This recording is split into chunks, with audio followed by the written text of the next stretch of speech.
Oh, soleil sur vous, citoyennes et citoyens, bienvenue sur le Nexus 6, je suis le capitaine. La chaîne a 10 ans, enfin, c'était plutôt il y a 2 semaines, mais c'est pas grave. 10 années d'analyse, de crash sur des planètes sauvages, de combats et de galères, bref, 10 ans d'aventures rocambolesques du Nexus 6. Des aventures qui ont pu voir le jour grâce à vous, votre soutien, votre abonnement, le partage des vidéos, donc de la part de tout l'équipage, un grand merci à toutes et à tous. Je le dis souvent, et je le redis, sans vous, nous ne sommes rien. Et pour fêter cela et la fin de l'année avec la fête de la floraison du grand Golplaschnisvik, nous allons parler d'un univers majeur qui a marqué toute une génération. Un univers qui aurait pu rester l'expression créative d'un auteur et d'un grand parmi les grands, mais qui a plutôt fini par tomber dans les affres de la surexploitation, une thématique qui, on le verra, est intrinsèquement liée au propos originel de l'œuvre, Jurassic Park. Mais avant d'aborder tout ça, cette vidéo est sponsorisée par NordVPN. NordVPN, c'est un outil qui vous permet de surfer sur le net en toute sécurité. Votre connexion sera chiffrée et sécurisée, notamment en changeant votre adresse IP afin que vous soyez invisibilisé et qu'on ne puisse pas accéder à vos données. Ça vous permettra aussi de vous connecter comme si vous étiez dans un autre pays et à accéder à des sites qui sont bloqués là où vous êtes. Par exemple, quand vous êtes à l'étranger, France TV, MyTF1 ou MyCanal, c'est bloqué. Hop, vous vous localisez en France et vous pouvez regarder le tournoi des 6 nations dans l'arrière-pays mexicain, ou même sur Mars. Croyez-moi. Mais pareil quand vous êtes en France, vous vous identifiez aux États-Unis et vous pouvez voir Mad Max Furiosa sur Max ou le dernier Planète des Singes sur Disney+. D'une manière générale, NordVPN est un très bon outil pour vous accompagner en matière de cybersécurité, notamment avec sa nouvelle fonctionnalité de protection anti-menace, qui vous protège des trackers, des sites malveillants ou des publicités invasives. Ça vérifiera également les fichiers que vous téléchargerez et les effaceront immédiatement s'ils sont infectés par un virus, avant qu'ils puissent endommager vos données. Il m'a sauvé la vie plusieurs fois quand j'étais de passage dans le cadran Delta de la galaxie. Vous savez bien que là-bas, le web est aussi dangereux que les déserts glacés de Gore-Inuit. À chaque fois que j'y allais, je chopais des virus Borg qui foutent en l'air le vaisseau dès que je cliquais sur un lien. Mais avec NordVPN, plus de risques. En cliquant sur le lien dans la description, nordvpn.com/nexus6, vous pourrez bénéficier d'une offre exclusive. 4 mois offerts sur tous les abonnements NordVPN de 2 ans. Vous payez l'année en une seule fois, mais ça revient à environ 3 € par mois. Et de toute façon, NordVPN a une politique de test sur 30 jours, donc si vous n'êtes pas satisfait lors du premier mois, vous serez totalement remboursé. Et maintenant, on retourne à votre émission. Revenons-en à ce qui nous intéresse. Jurassic Park. Sorti en 1993 et adapté du roman de Michael Crichton, Jurassic Park fut un des marqueurs importants du cinéma des années 90. On nous y raconte le projet fou d'un milliardaire, John Hammond, de créer un parc animalier avec des dinosaures dedans. Un lieu incroyable à laquelle seront conviés les personnages principaux, qui seront tous des visiteurs tests du parc afin de valider son ouverture. Qu'est-ce qu'il y a là-dedans, King Kong? Mais il semble que les barrières resteront fermées, car rien ne se passera comme prévu. Réalisé par l'un des metteurs en scène les plus importants de sa génération, Steven Spielberg, le film a eu un impact majeur, tant dans la science-fiction en général, en participant à l'émergence du genre biopunk, c'est-à-dire des univers où l'ingénierie génétique prend une place importante, que dans le monde du cinéma en général, avec l'utilisation de techniques révolutionnaires pour l'époque. En effet, les animatroniques du grand Stan Winston, qui a aussi œuvré entre autres sur Predator, Aliens ou encore Terminator, couplés au CGI créé par Industrial Light and Magic, la société d'effets spéciaux fondée par George Lucas, seront un tournant historique du 7e art, créant des dinosaures tantôt émouvants, tantôt terrifiants, mais surtout auxquels on croit, ce qui influencera aussi toute une génération d'enfants, dont je faisais partie, qui deviendront absolument fans de ces animaux disparus et créera une véritable dinomania à cette époque. Mon préféré, c'est le Parasaurolophus, avec sa crête là, non pas du tout, c'est le tyrannosaure, parce que je n'ai aucune personnalité. La saga continuera avec le 2e film, Le Monde Perdu, du même réalisateur, en 1997, un métrage qui ne manque pas de qualité, mais qui sera évidemment beaucoup moins marquant puisqu'il n'aura pas le rôle fondateur de son prédécesseur. Ensuite, en 2001, viendra Jurassic Park 3, un film sur lequel Joe Johnston, le réalisateur de Chérie, j'ai rétréci les gosses, et Jumanji, tout de même, se cassera les dents avec une histoire trop courte, trop convenue, et des choix étranges. Alan? Et après plus de 10 ans sans revoir la bouille d'un stégosaure, à une époque où les franchises commençaient à dominer le paysage cinématographique, il était évident que nos chers producteurs hollywoodiens, avides d'argent facile, allaient tout faire pour relancer la Dino Machine. C'est en 2015 que sort donc Jurassic World, premier du nom, de Colin Trevorrow. Un film qui matérialise le rêve de John Hammond. Le parc est ouvert, les gosses sont émerveillés et on peut y bouffer du teppanyaki à 70 € par personne. Tout va bien dans le meilleur des mondes. Jusqu'à ce qu'un dinosaure nouvellement créé, l'Indominus Rex, plus grand, plus fort, plus dangereux en somme, s'échappent et foutent le sbeul dans une joyeuse débandade. On aurait pu s'arrêter là, oui, on aurait pu, mais que voulez-vous? L'argent? En 2018, c'est Jurassic World Fallen Kingdom qui vient rugir sur nos écrans. Un film malade qui tentera tout de même des choses sous l'impulsion de son réalisateur espagnol, Juan Antonio García Bayona. Un homme plutôt versé dans le cinéma fantastique et qui essayera d'apporter une petite touche d'horreur au monde jurassique. Une volonté cohérente avec l'ambiance originale du livre de Crichton, notamment dans la dernière partie du film où le nouveau dino-antagoniste poursuit nos héros dans un manoir comme le ferait un monstre dans une maison hantée. Le film propose aussi tout un arc sur une jeune fille clonée à partir d'une scientifique décédée, comme pour tenter de faire évoluer la saga sur des considérations plus humaines. Une tentative vaine, puisque cette idée arrivera comme un cheveu sur la soupe, en plus d'être très mal explorée. Et enfin, l'ultime navet de la saga, Jurassic World Dominion, qui vient nous arracher les yeux en 2022, sous la direction à nouveau du bon Colin, qui à mon sens ferait mieux de devenir comptable et d'arrêter de nous casser les couilles avec ces films de merde. Que dire? Dominion est raté sur tous les tableaux. Les personnages du film original reviennent et ils ne sont plus que l'ombre d'eux-mêmes. Attention, je ne dis pas ça parce qu'ils ont vieilli. Non, je dis ça parce qu'ils sont mal écrits, qui ne sont là que pour remplir des fonctions inutiles dans des scènes qui le sont tout autant. En plus, ils rajoutent du bordel dans un casting déjà pléthorique jusqu'à en vomir. Il y a 10 000 personnages. Aucun d'entre eux n'a assez de temps pour être correctement développés. Ils ne sont pas intéressants. On s'en fout. Ah, après c'est sûr qu'il y a plein de dinosaures, et des nouveaux, et même des dinosaures supposément réalistes scientifiquement. Sauf qu'ils sont des accessoires qui n'apparaissent plus que pour satisfaire la boulimie de spectateurs décérébrés. Presque aucun d'entre eux n'a de fonction symbolique au sein du récit. Des fois, ils rappliquent juste comme ça pour faire une scène d'action nulle avec des effets spéciaux moches. Bref, c'est une catastrophe. C'est évident qu'au fur et à mesure de cette nouvelle trilogie, les créatifs derrière ces films se sont rendus compte que, y a plus grand chose de nouveau à raconter avec le concept d'un parc ou d'une île préservée avec des dinosaures. Alors, ils ont commencé à essayer d'apporter des choses nouvelles. On a donc d'abord eu un soft reboot. Ok. Et là, c'est le début des tentatives contre nature. Dans Fallen Kingdom, ils détruisent littéralement Isla Nublar, lieu du film originel, comme pour tirer un trait sur le passé et en faire un film d'horreur raté, car pas complètement assumé comme tel, et avec des sujets peu exploité comme je le disais. Le troisième, lui, n'a plus rien à voir avec ce qu'était Jurassic Park, car Dominion est tout simplement un Mission Impossible nul à chier. Oui, Dominion emprunte les mêmes codes que les films d'espionnage. Il nous emmène dans différents lieux de par le monde, avec des agents secrets et des marchands d'armes. Ça ne ressemble plus à rien, en rajoutant à ça une histoire de sauterelle géante créée par une société type GAFA, contrôlée par un Steve Jobs du pauvre, une tentative de garder une des thématiques principales de la saga, les sociétés biotechnologiques qui font n'importe quoi pour des raisons pécuniaires, tout en l'inscrivant sur un sujet plus global et contemporain à la création du film, le bouleversement climatique. Sauf que c'est encore une fois mal écrit et sans intérêt. En fait, ils se sont complètement perdus, parce qu'en voulant absolument faire du dino, afin de garder la marque, tout en essayant de surfer sur des modes pour plaire à un plus grand public, ils ont tout simplement accouché de films sans saveur ni raison d'être. Alors que le seul constat à faire depuis le début,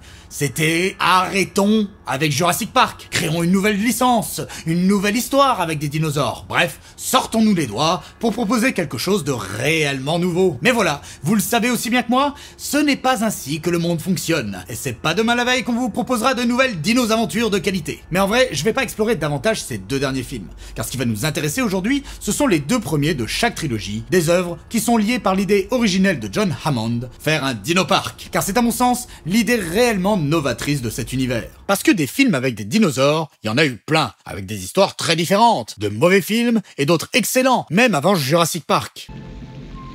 Je serai avec toi, même si tu ne me vois pas. Oh putain, je vais chialer. On voit donc bien que ce qui fait la spécificité de cette franchise, c'est l'idée fondatrice de proposer un zoo avec ces créatures disparues depuis 65 millions d'années. Mais outre la qualité du concept, ce qui est important, ce sont les thématiques qui s'en dégagent, et c'est là où il va être intéressant de comparer Jurassic Park et Jurassic World. Les deux films abordent des sujets proches que l'on pourrait définir ainsi. Le rapport de l'humain avec la nature, comment nous la détruisons ou tentons de la contrôler, un contrôle illusoire qui souvent nous revient dans la gueule, la science ainsi que ses dérives, qui est l'expression concrète de ce fourvoiement propre à l'humain, et la commercialisation du vivant avec cette capacité que nous avons à la modeler ou la domestiquer comme bon nous semble. Un sujet passionnant, notamment dans cette saga où l'on s'interroge un peu sur les droits réels de ces animaux, qui pour le coup, ne sont de retour que parce qu'on a fait baiser des grenouilles avec des lézards et de l'ADN pourri, là. Enfin, je crois que c'est ça. Et les premiers éléments de ces œuvres qui vont illustrer ces différentes thématiques, ce sont les personnages. Et ce qui m'a frappé, c'est la différence profonde qu'il existe entre ceux-ci dans les deux films. Un constat qui en dit long sur tout le reste des choix qui ont été faits. Dans Park, les personnages les plus importants sont des scientifiques, des spécialistes dans leur domaine respectif, qui adoptent un point de vue particulier face à la situation, celui du chercheur responsable, qui ne veut pas trop s'emballer face à ce qu'on lui propose, aussi incroyable que cela soit. S'ils sont bien évidemment excités dans un premier temps face à ce qui constitue, il faut bien le reconnaître, une prouesse scientifique majeure, cette posture intellectuelle mettant en avant la réflexion avant les émotions, même dans un style plus rock'n'roll dirons-nous, leur permet de garder la raison face à tout ce que cela implique au niveau moral. Ce que vous appelez découverte, je l'appelle viol de la nature. Un parti pris fort, surtout venant d'un film qui, lui, de par sa qualité, provoque chez le public des sentiments qui le sont tout autant. Et ici, le vecteur d'émotion, c'est la fascination qu'exercent sur nous ces animaux, normalement disparus. Toute personne ayant un minimum d'empathie ne peut qu'être subjuguée face à eux, non seulement du fait de leur aspect, car voir de la mégafaune n'est pas ou plus quelque chose auquel nous sommes habitués, ce qui, je pense, résonne d'une manière particulière en notre fort intérieur, mais aussi pour ce que ces créatures représentent symboliquement. Une époque où les humains n'existaient pas, et où nos ancêtres directs étaient des rongeurs chelous. Être le témoin de fossiles vivants, représentant cette période, a de quoi donner le tournis. Le film nous montre donc qu'il y a des émotions qui valent certainement la peine d'être vécues, qui sont objectivement merveilleuses et nous marqueront à vie, mais que nous devrions nous méfier de la recherche absolue de celle-ci et des moyens pour y parvenir. Une prudence que n'aura pas John Hammond. L'archétype même du bon riche, celui qui a réellement commencé en bas de l'échelle sociale et s'est construit pas à pas afin de devenir la personne qu'il est aujourd'hui. Un nanti, oui, mais qui ne fait ce parc que pour émerveiller les gens et leur offrir cette expérience avec honnêteté et un grand sourire en prime. Pas pour l'argent, un véritable philanthrope, n'est-ce pas? Eh bien, pas vraiment. Car s'il nous répète à maintes reprises que j'ai dépensé sans compter, le film nous fait bien comprendre qu'il y a un aspect de son parc pour lequel il a été radin, le bon John, et pas des moindres, Dennis Nedry, le responsable informatique du site, dont les compétences mériteraient, selon ses dires, une rémunération bien supérieure. Eh bien, mal lui en a pris à Picsou, car c'est certainement pour cela que le bon Dennis provoquera la panne des systèmes afin de voler des embryons pour les revendre. Un événement à l'origine de toutes les catastrophes du film. John reste donc bien un patron comme les autres, prêt à débourser pour le clinquant, le visible, ce qui participe directement à l'image de son parc. Mais beaucoup moins lorsqu'il s'agit de payer correctement ses employés, même les plus vitaux pour la sécurité des visiteurs. Aussi sympathique que soit notre petit vieux, son rêve finira donc par tuer beaucoup de gens, non seulement à cause de son hubris, jouer à Dieu en faisant renaître des créatures éteintes, mais aussi du fait de quelque chose de plus terre à terre, son avarice. Les personnages de Jurassic Park ne sont pas unidimensionnels. C'est là une de ses grandes qualités. Ils ont tous des émotions variées et des raisons diverses d'agir comme ils le font. Tout le contraire de Jurassic World. Les deux héros, Owen et Claire, sont des stéréotypes ambulants. L'un est un vétéran dresseur de raptors qui représente la caution action du film, ce qui marque déjà une très grande distance par rapport à Jurassic Park. En effet, le premier film ne comporte pas de scènes d'action à proprement parler. Elle présente des scènes intenses, oui, rythmées aussi, avec de la tension, sûrement, des courses-poursuites également, du sang et des morts violentes, assurément, mais pas de scènes d'action telles qu'on les imagine au premier abord. Alors que Jurassic World... on l'allume!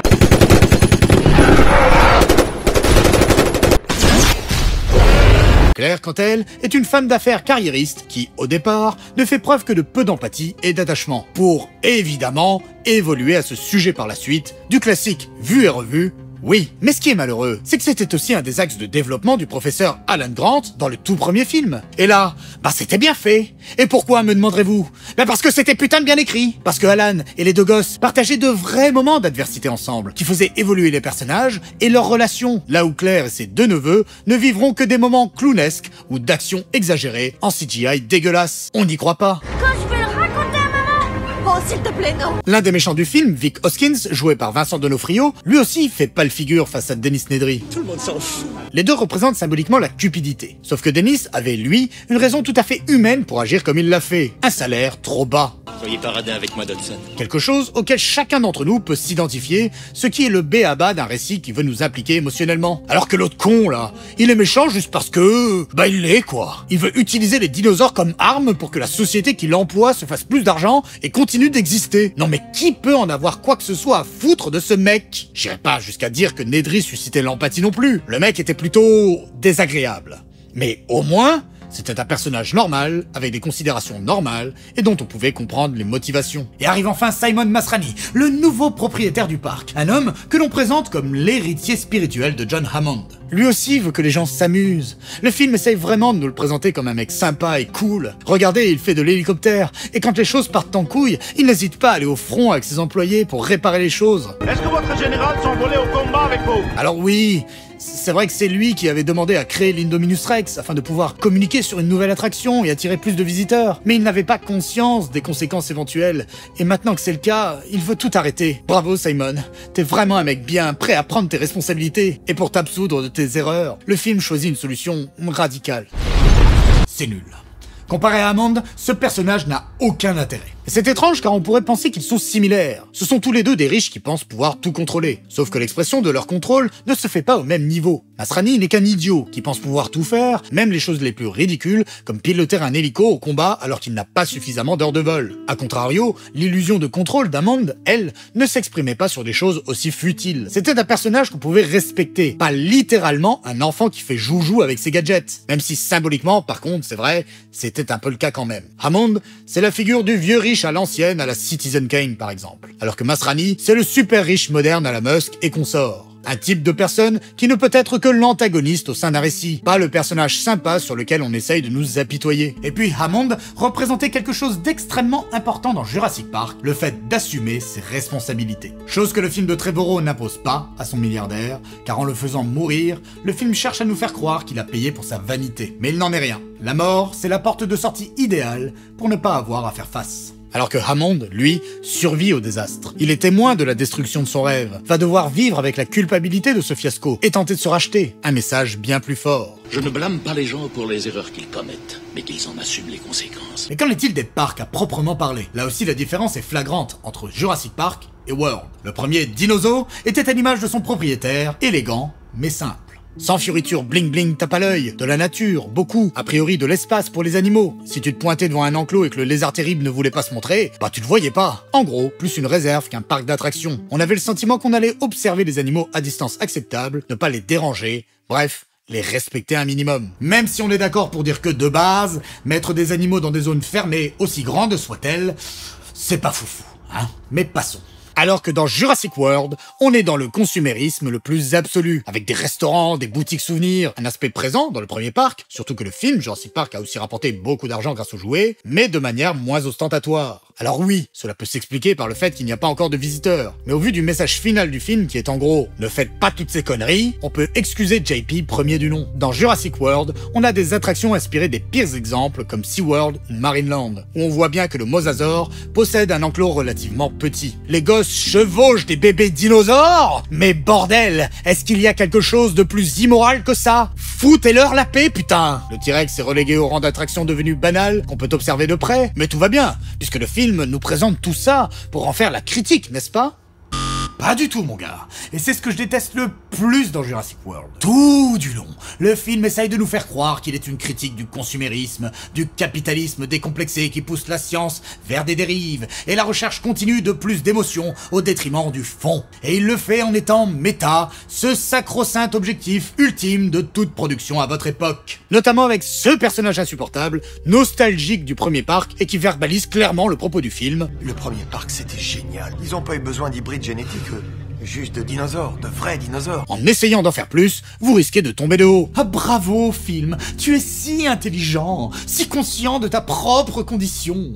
Non mais tuez-moi, je vous en supplie. Parce que outre le fait que c'est vraiment de l'écriture merdique que d'énoncer clairement ton propos via un de tes personnages, le problème avec Jurassic World, c'est surtout qu'il est faussement critique sur tous les aspects que je vous ai présentés. Alors oui, il avance très clairement que c'est pas bien d'avoir été trop loin avec l'Indominus Rex, mais c'est là toute la subtilité du truc. Selon le film, ils ont été trop loin avant. Mais ça allait. Oui, l'Indominus Rex, c'était la goutte de trop. On a juste exagéré en mélangeant trop d'ADN différents pour faire une créature abusivement dangereuse. Si on ne l'avait pas fait, tout aurait continué à rouler comme sur des dino-roulettes. On a perdu le contrôle, des gens meurent et c'est pas bien. Vous savez tout ce que je vous ai énoncé auparavant, là, les gosses qui chevauchent des dinosaures, etc. Bah, à aucun moment, le film ne critique ça. Toute la mise en scène, du montage à la musique, nous montre que tout le monde est ravi, qu'on s'émerveille. Et c'est bien là l'aspect qui différencie les films le plus profondément. Dans le premier, l'émerveillement des personnages était le fait d'une prouesse scientifique qui inspire. Dans Jurassic World, c'est le plaisir consumériste du divertissement qui émerveille les gosses. Personne n'émet la moindre critique sur le parc. La seule chose qui est critiquée, c'est le fait d'avoir créé Indominus Rex, le symbole de l'exagération humaine, le bouc émissaire parfait. Le film a même été vendu sur la promesse de nous montrer enfin à quoi aurait pu ressembler le parc une fois ouvert. Apparemment, l'idée elle continue à faire bander les gens, malgré le message du premier film. Sauf que moi je vous le dis, ce parc-là, il me fait gerber. Et même sans l'Indominus Rex qui se balade et tue des gens. Virez-moi ce merdeux de ce Triceratops. Putain mais regardez-le lui, il est en train de l'étrangler ce Diplodocus. Mais bordel, personne fait rien. Tous ces gens qui s'entassent pour avoir leur shot de dopamine facile et qui bouffent de la merde. Laissez tranquille les animaux, mon cul, ouais. Et si on crée des putains de boules blindées que les visiteurs peuvent conduire à l'envie et qui permettent d'aller faire chier les dinosaures directement là où ils pèsent? C'est certain que comme on vit dans une utopie où tout le monde est extrêmement bien éduqué, il y aura jamais un connard complètement torché à la bière qui va se dire que ce serait marrant de leur foncer dedans. Jurassic World, c'est l'enfer sur Terre tout simplement, et pas pour les raisons qu'on croit. Ce film ment à ses spectateurs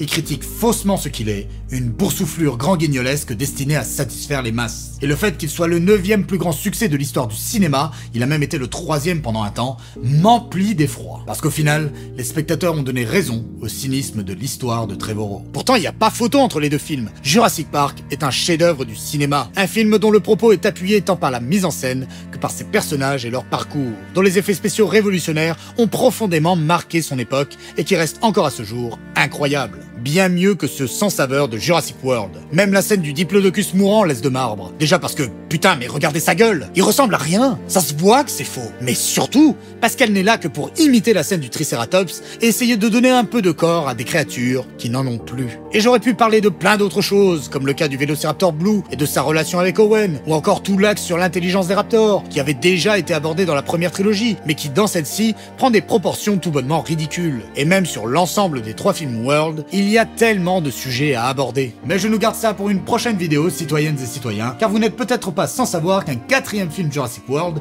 va pointer le bout de son nez en 2025. Qui sait, ce sera éventuellement l'occasion de revenir plus en profondeur sur certains de ces aspects. En attendant, n'oubliez pas que si les films de qualité avec des dinosaures se font rares, les classiques, eux, sont toujours là. Et outre Jurassic Park, il y a bien évidemment Le Petit Dinosaure et La Vallée des Merveilles, le chef-d'œuvre de Don Bluth, un film qui vous marque au fer rouge, enfant comme adulte, qui met en scène de belles valeurs, l'amitié, le partage, le sacrifice, et nous confronte aux épreuves de la vie tout en gardant une lueur d'espoir au bout du chemin.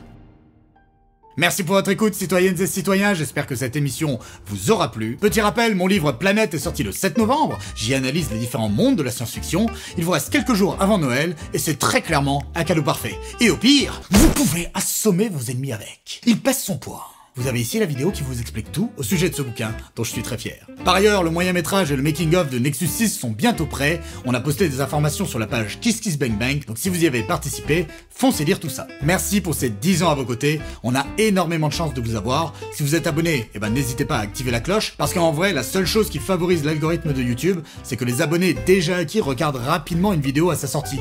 Donc plus vite vous avez l'info qu'elle est disponible, bah mieux c'est quoi. Et si vous n'êtes pas abonné, bah n'attendez plus, bienvenue dans l'équipage. Enfin, si vous le souhaitez, vous pouvez nous soutenir sur Tipeee si vous estimez que le Nexus 6 doit continuer à voler. Soleil sur vous, et à très bientôt sur le Nexus 6. Ciao.